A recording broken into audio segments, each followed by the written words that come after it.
इस वीडियो में आपका स्वागत है। हम पढ़ रहे हैं हिंदी साहित्य का भक्ति काल। भक्ति काल है, उसमें सगुण भक्ति और निर्गुण भक्ति दो शाखाएं हैं। सगुण भक्ति में हमने राम भक्ति शाखा पढ़ ली है, अब हम पढ़ेंगे कृष्ण भक्ति शाखा। तो सगुण भक्ति शाखा के दो भेद हैं, राम भक्ति शाखा और कृष्ण भक्ति शाखा। तो कृष्ण भक्ति शाखा हम पढ़ेंगे, कृष्ण भक्ति साहित्य की पृष्ठभूमि पढ़ेंगे और उनके प्रमुख कवियों के बारे में हम अध्ययन करेंगे। कृष्ण भक्ति शाखा या कृष्ण भक्ति काव्य। कृष्ण भक्ति काव्य का आधार क्या है? तो देखिए, कृष्ण भक्त कवियों का आधार ग्रंथ भागवत महापुराण है। कृष्ण भक्त जो कवि हैं उन कवियों का आधार ग्रंथ है वो भागवत महापुराण। जैसे राम भक्त कवियों का आधार ग्रंथ है वो वाल्मीकि रामायण है, इसी तरीके से कृष्ण भक्त कवियों का आधार ग्रंथ क्या है? भागवत महापुराण है। यजुर्वेद में कृष्ण केसी नामक असुर को मारने वाले कृष्ण की कथा है। अब कृष्ण का उल्लेख है वो प्राचीन ग्रंथों में कहाँ मिलता है? तो यजुर्वेद में मिलता है कि कृष्ण केसी नामक असुर थे और उनका वध किया था कृष्ण ने, ये कथा मिलती है यजुर्वेद में। छंदोग्य उपनिषद में मिलता है कि कृष्ण को अंगिरस ऋषि का शिष्य बताया गया है। छंदोग्य उपनिषद है, इसमें कृष्ण को किसका शिष्य बताया गया है? अंगिरस ऋषि का शिष्य बताया गया है। महाभारत में वर्णित कृष्ण यदुवंशीय क्षत्रिय वंश के रूप में अंकित हैं। यदुवंशीय क्षत्रिय के रूप में श्री कृष्ण का उल्लेख है वो महाभारत में मिलता है कि यदुवंशीय और क्षत्रिय हैं। कृष्ण लीलाओं का संस्कृत काव्यों में सबसे पहले उल्लेख अश्वघोष के बुद्ध चरित्र में मिलता है। संस्कृत काव्यों में अगर कृष्ण काव्य की बात करें तो अश्वघोष ने बुद्ध चरित्र लिखा है, तो उस बुद्ध चरित्र में कृष्ण का उल्लेख मिलता है। जयदेव के गीत गोविंद इनमें कृष्ण लीलाओं का प्रारंभ मिलता है। जयदेव के गीत गोविंद से लेकर के विद्यापति के पदों में कृष्ण लीला का चित्रण किया है। तो जयदेव ने गीत गोविंद लिखा है संस्कृत में और विद्यापति ने अपने पदावली लिखी है, पद लिखे हैं, वो हिंदी में लिखे हैं, उनमें कृष्ण लीला का चित्रण है वो किया गया है। तो ये कृष्ण काव्य की पृष्ठभूमि है। अब कृष्ण भक्ति के विविध संप्रदाय, ऐसे कौन कौन से संप्रदाय हैं जो कृष्ण काव्य को मानने वाले हैं? तो इनमें देखिए, एक नंबर आता है वल्लभ संप्रदाय, निम्बारक संप्रदाय, राधा वल्लभ संप्रदाय, हरिदासी संप्रदाय और गौड़ीय संप्रदाय। ये संप्रदाय हैं, ये कृष्ण काव्य या कृष्ण भक्ति के संप्रदाय हैं। तो वल्लभ संप्रदाय की स्थापना की वल्लभाचार्य ने, 2 नंबर निम्बारक संप्रदाय की स्थापना निम्बारकाचार्य ने, 3 नंबर राधा वल्लभ संप्रदाय की स्थापना हित हरिवंश ने और 4 नंबर हरिदासी संप्रदाय की स्थापना स्वामी हरिदास जी ने और गौड़ीय संप्रदाय की स्थापना चैतन्य महाप्रभु ने की। तो ये 5 संप्रदाय हैं। अब इनमें जो कृष्ण भक्ति का सर्व प्रमुख जो प्रसिद्ध संप्रदाय वो है वल्लभ संप्रदाय। तो देखिए वल्लभ संप्रदाय क्या है? वल्लभ संप्रदाय के प्रवर्तक कौन है? वल्लभाचार्य। वल्लभ संप्रदाय के प्रवर्तक कौन है? वल्लभाचार्य। इनका दर्शन है वो है शुद्ध अद्वैत दर्शन, शुद्ध अद्वैत दर्शन। ब्रह्म को शुद्ध मानते हैं और अद्वैत मानते हैं। ब्रह्म यानी परमात्मा है, इसको शुद्ध मानते हैं और अद्वैत मानते हैं। अद्वैत यानी आत्मा से अलग नहीं मानते, एक ही मानते हैं। और उन्होंने पुष्टि मार्ग की स्थापना की। वल्लभ संप्रदाय की स्थापना वल्लभाचार्य ने की, शुद्ध अद्वैतवाद का दर्शन दिया और पुष्टि मार्ग की स्थापना की।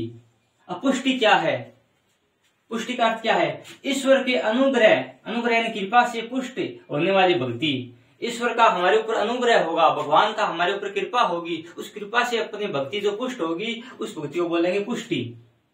कृपा से पुष्ट होने वाली भक्ति है वो क्या है? पुष्टि है।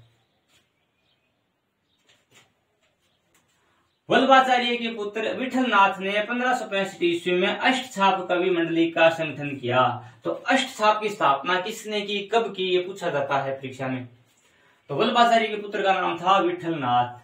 विठलनाथ ने 1565 ईस्वी में अष्टछाप की स्थापना की। अष्टछाप का मतलब होता है कृष्ण भक्ति करने वाले एक जैसी विचारधारा के 8 संगीत प्रेमी कवि। इनकी एक मंडली थी जो संगीत और कीर्तन करती थी। 8 ऐसे कवियों का समूह है वो अष्टछाप कहलाता है। इस अष्टछाप में 4 शिष्य तो थे वल्लभाचार्य के और 4 शिष्य थे विठलनाथ के थे। तो 4-4 मिलकर के 8 शिष्य हो गए इनके। इनको 8 कवि कहा जाता है, अष्टछाप कहा जाता है। तो वल्लभाचार्य के शिष्य कौन कौन से थे? देखिए 4 शुरू के जो शिष्य हैं वल्लभाचार्य के शिष्य हैं कुंभनदास, सूरदास, परमानंद दास और कृष्णदास। ये 4 शिष्य हो गए वो वल्लभाचार्य के हैं। वल्लभाचार्य के 4 शिष्यों के नाम क्या हैं? कुंभनदास, सूरदास, परमानंद दास और कृष्णदास। पापा मेरी फोटो खींच दोगा? और 4 शिष्य हैं वो विठलनाथ के हैं। विठलनाथ के शिष्य हैं, उनके नाम हैं गोविंद स्वामी, छीत स्वामी, नंददास और चतुर्भुज दास। ये 4 शिष्य हो गए विठलनाथ के। कौन कौन से? गोविंद स्वामी, छीत स्वामी, नंददास और चतुर्भुज दास। यानी 4 शिष्य तो विठलनाथ के आपके और 4 इनके बाप के। तो 8 कवि हो गए। इनको अष्टसाप कहा जाता है। अष्टसाप के 8 कवियों के नाम है वो पूछे जा सकते हैं। सबसे वरिष्ठ है वो कुंभनदास है, उसके बाद सूरदास का नंबर आता है। अब वल्लभ संप्रदाय की जो 7 पीठ हैं, वल्लभ संप्रदाय की जो 7 पीठ हैं, प्रमुख पीठ हैं, वो जो विठलनाथ जी के 7 उत्तराधिकारी थे, इन्होंने अलग अलग स्थानों पर 7 पीठ प्रतिष्ठापित की। इनको वल्लभ संप्रदाय की 7 पीठ के नाम से जाना जाता है। तो कृष्ण भक्ति की जो वल्लभ संप्रदाय की 7 पीठ हैं, उनके बारे में अध्ययन करेंगे। 1 नंबर पर आता है मथुरेसी। मथुरेसी जो पीठ है वो कोटा में है, राजस्थान में। 2 नंबर है विठलनाथ जी, ये नाथ द्वारा में है और राजसमंद में है। राजसमंद जिला है, वहां पर नाथ द्वारा है और वहां पर विठलनाथ जी की पीठ है। उसके बाद है द्वारकाधीशी। 3 नंबर पर द्वारकाधीशी की पीठ है वो कांकरोली में है। कांकरोली कहाँ है? राजसमंद, राजस्थान में। फिर 4 नंबर है गोकुलनाथ जी। गोकुलनाथ जी की है वो गोकुल है जो वृंदावन के पास में गोकुल है उत्तर प्रदेश में, उस गोकुल के अंदर क्या है? गोकुलनाथ जी की पीठ है। इसके बाद है गोकुल चंद्र जी। गोकुल चंद्र जी की है कामवन, भरतपुर राजस्थान में कामवन नामक स्थान पर गोकुल चंद्र जी की पीठ है। इसके बाद है बालकृष्ण जी। बालकृष्ण जी की पीठ है सूरत, और सूरत कहाँ है? गुजरात में। और इसके बाद है मदन मोहन जी। मदन मोहन जी की पीठ भी कामवन है, भरतपुर राजस्थान में। तो ये प्रमुख 7 पीठ है और इनमें से अधिकतर पीठ है वो राजस्थान में। गोकुल उत्तर प्रदेश में एक सूरत गुजरात में है, गोकुलनाथ जी और बालकृष्ण जी। बाकी की जो 5 पीठ है वो राजस्थान में। तो ये होगी वल्लभ संप्रदाय की प्रमुख 7 पीठ।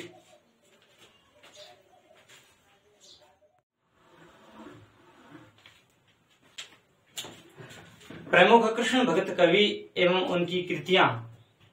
तो प्रमुख कृष्ण भक्त कवि कौन से हैं, उनकी कौन सी रचनाएं वो देखेंगे हम। प्रमुख कृष्ण भक्त कवि एवं उनकी कृतियां। सर्वप्रथम नाम आता है सूरदास का।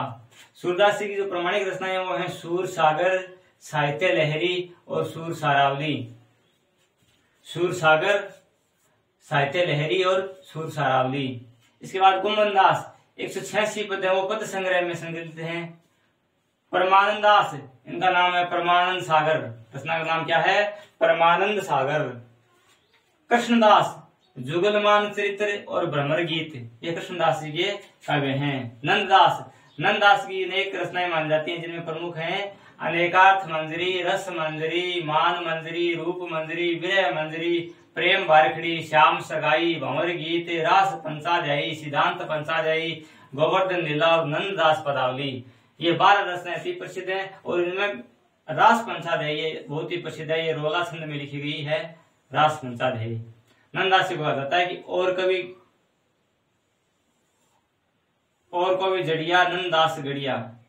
और कवि गड़िया और नंददास जड़िया, ये छंदों में अलंकारों में सुंदर रचना करते हैं, तो इनको जड़िया की उपाधि दी गई है। और रास पंचाध्याय इनकी प्रसिद्ध रचना है। नंददास के बाद आते हैं गोविंद स्वामी। गोविंद स्वामी के पद नाम से संकलित हैं। छीत स्वामी इनकी पदावली है। और चतुर्भुज कीर्तन संग्रह नामक ग्रंथ है इनका। श्री भट्ट का है युगल शतक और हरिव्यास देव का है महावाणी। परशुराम देव का है परशुराम सागर। ये इनकी प्रसिद्ध रचना है। इनके बाद नाम आता है हित हरिवंश। इनकी रचना का नाम है हित 84। हरिराम व्यास वाणी। चतुर्भुज दास राधा वल्लभी, चतुर्भुज दास दूसरे हैं, राधा वल्लभी हैं। इनकी रचना है 12 यश। अब ध्रुव दास हैं, इनके 42 ग्रंथ माने जाते हैं, जिनमें से प्रमुख हैं ब्रज लीला, हित श्रृंगार लीला, रंग विनोद लीला, दान लीला, मान लीला, रहस्य मंजरी लीला, सुख मंजरी लीला और सिद्धांत विचार लीला।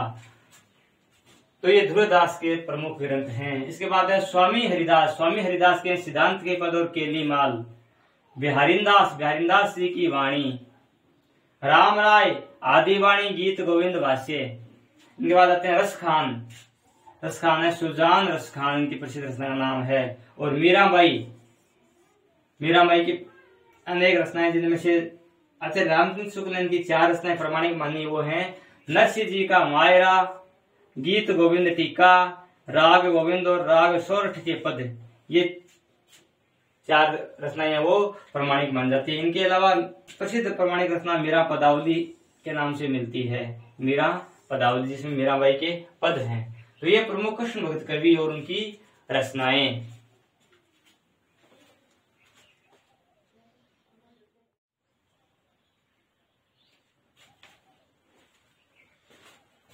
अब हम पढ़ेंगे कृष्ण भक्ति काव्य की प्रमुख प्रवृत्तियां यानी विशेषताएं। कृष्ण भक्ति साहित्य है कि मुख्य क्या विशेषताएं पाई जाती हैं। तो देखिए कृष्ण भक्ति काव्य की प्रवृत्तियां। पहली विशेषता है वात्सल्य रस का चित्रण। कृष्ण भक्ति काव्य में वैसे तो कई रसों का चित्रण मिलता है, लेकिन प्रमुखता है वो वात्सल्य रस की है। तो वात्सल्य रस क्या है? माता पिता का अपने बच्चों के प्रति जो प्रेम है, छोटों के प्रति जो प्रेम है, वो वात्सल्य रस कहलाता है। तो वात्सल्य रस का वर्णन ज्यादा किया गया। माता यशोदा नंद बाबा श्री कृष्ण से प्रेम करते हैं, तो अनेक तरीके से चित्रण किया गया वात्सल्य रस का।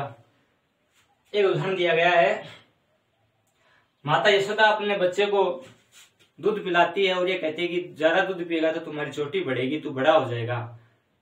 तब बच्चा बालक श्री कृष्ण क्या कहते हैं, मैया कब ही बढ़ेगी चोटी, मैया कब ही बढ़ेगी चोटी, कितनी बार मुही दूध पियत भई है, अब हूँ है छोटी।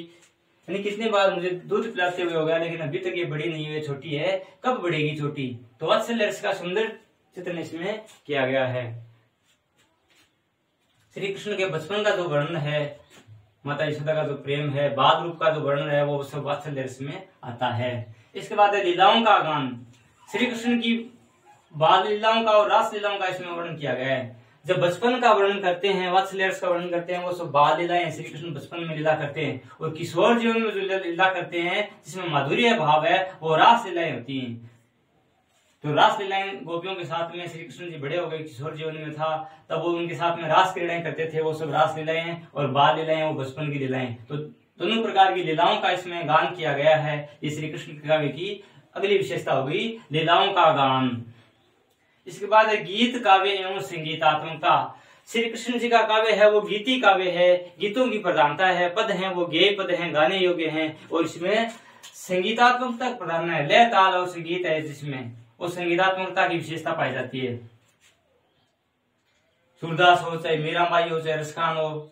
तो देखिए मीराबाई का एक पद है, आली म्हारे नैना बाण पड़ी, चित चढ़ी म्हारे माधुरी मूरत हिवड़ा आंगड़ी, आली म्हारे नैना बाण पड़ी। तो मीराबाई है वो इस संगीत के ये पद में गाती है कि हमारे नैनों को आदत पड़ गई है, बाण पड़ी। तो ये गीति काव्य है। अनेक प्रकार के सूरदास के गीत मिल जाते हैं जिसमें। तो गीति काव्य और संगीतात्मकता है वो श्री कृष्ण काव्य की अगली विशेषता है। मुक्तक काव्य शैली की प्रधानता। मुक्तक काव्य शैली की प्रधानता है श्री कृष्ण के जो पाठ है वो मुक्तक हैं। तो मुक्तक शैली के जो छंद है इनका प्रयोग किया गया, जैसे पद हैं, दोहा है, कविता है, सवैया है, इन छंदों का प्रयोग ज्यादा किया गया। ये सब मुक्तक शैली के छंद है। तो मुक्तक शैली की प्रधानता है, यानी स्वतंत्र और स्फुट पद ज्यादा मिलते हैं मुक्तक शैली में। इसके बाद अगली विशेषता है ब्रज भाषा का प्रयोग। श्री कृष्ण काव्य है वो ब्रज क्षेत्र में लिखा गया है। आगरा, मथुरा, वृंदावन, गोकुल, ये सब जो नंदगांव हैं, ये सब ब्रज क्षेत्र में आते हैं। और ब्रज क्षेत्र में भाषा है वो ब्रज भाषा है। तो ब्रज भाषा का प्रयोग है वो कृष्ण काव्य की महत्वपूर्ण विशेषता है। जैसे राम भक्ति काव्य की महत्वपूर्ण विशेषता थी अवधि भाषा, इसी तरीके से कृष्ण भक्ति काव्य की विशेषता है ब्रज भाषा का प्रयोग, क्योंकि ब्रज भाषा मधुर है और सरस है। कृष्ण काव्य जो गीति काव्य या संगीतात्मक है, इसमें ब्रज भाषा का प्रयोग है वो सुंदर प्रयोग मिलता है। इसके बाद है माधुर्य भक्ति का उत्कर्ष। माधुर्य भक्ति जिसमें ईश्वर को या श्री कृष्ण को पति के रूप में मान करके भक्ति की गई है, वो माधुर्य भक्ति है। मीराबाई है श्री कृष्ण को पति के रूप में मान करके उसकी आराधना करती है तो वो माधुर्य भाव की भक्ति है। वैसे सख्य भाव की भक्ति भी है। सूरदास जी वो पहले दैन्य की भक्ति करते थे। दैन्य होता है भगवान का अपने आप को दास या सेवक मानना, दीनता प्रकट करना, वो दैन्य भाव है। लेकिन जब सूरदास जी अपने गुरु वल्लभाचार्य के संपर्क में आए तब वल्लभाचार्य ने कहा था कि सूर होके काहे को घिघियात है, कुछ भगवत लीला करो। यानी सूर हो तो तुम घिघियात है कैसे भगवत लीला करो। यानी सख्य भक्ति करने लगे तब की बात। और मीरा माई ने माधुर्य भक्ति की है। मीरा माई ने कहा है ना, मारे तो गिरधर गोपाल दूसरों ने कोई, जाके सिर मोर मुकुट मेरो पति सोई। पति के रूप में मान करके श्री कृष्ण की भक्ति की गई है, वो है दाम्पत्य भाव या माधुर्य भाव की भक्ति कहलाती है। अगली विशेषता है कृष्ण काव्य के प्रमुख भाव। कृष्ण काव्य में अनेक भाव मिलते हैं, जैसे रति भाव है, भक्ति भाव है, वात्सल्य भाव है और निर्वेद भाव है। अब रति भाव कहाँ है? जहाँ श्री कृष्ण रास लीला करते हैं गोपियों के साथ में, जो श्रृंगार वर्णन है, श्रृंगार का जो वर्णन किया गया है वो रति भाव है। और भक्ति भाव है, भक्त है वो भगवान से मान करके श्री कृष्ण की आराधना करते हैं, स्तुति करते हैं, वंदना करते हैं, वो भक्ति भाव है। और वात्सल्य भाव है, श्री कृष्ण के बाल रूप का जहाँ वर्णन किया गया है, माता पिता का बच्चों के प्रति प्रेम दर्शाया गया है, श्री कृष्ण जी के बचपन का वर्णन है, वहाँ वात्सल्य भाव है। और निर्वेद भाव है, जहाँ भक्त अपने आप को आत्मग्लानि में डूब जाता है और दैन्यता प्रकट करता है, वह निर्वेद भाव है। शांत रस जहाँ है वो निर्वेद भाव है। तो अनेक भावों की अभिव्यक्ति है वो कृष्ण काव्य में मिलती है। तो ये देखिए कृष्ण काव्य की प्रमुख विशेषता है। पहला है वात्सल्य रस का चित्रण, लीलाओं का गान, गीति काव्य एवं संगीतात्मकता, मुक्तक शैली की प्रधानता, ब्रज भाषा का प्रयोग, माधुर्य भक्ति का उत्कर्ष। और कृष्ण काव्य के प्रमुख भाव जो रति भाव, भक्ति भाव, वात्सल्य और निर्वेद भाव है, इन भावों का चित्रण किया गया है। तो ये है श्री कृष्ण काव्य की, कृष्ण भक्ति काव्य की प्रमुख प्रवृत्तियां, प्रमुख विशेषताएं। वीडियो देखने के लिए धन्यवाद। पसंद आए तो उसको लाइक और शेयर जरूर करें। ऐसे ही वीडियो देखने के लिए हमारे चैनल को सब्सक्राइब करें।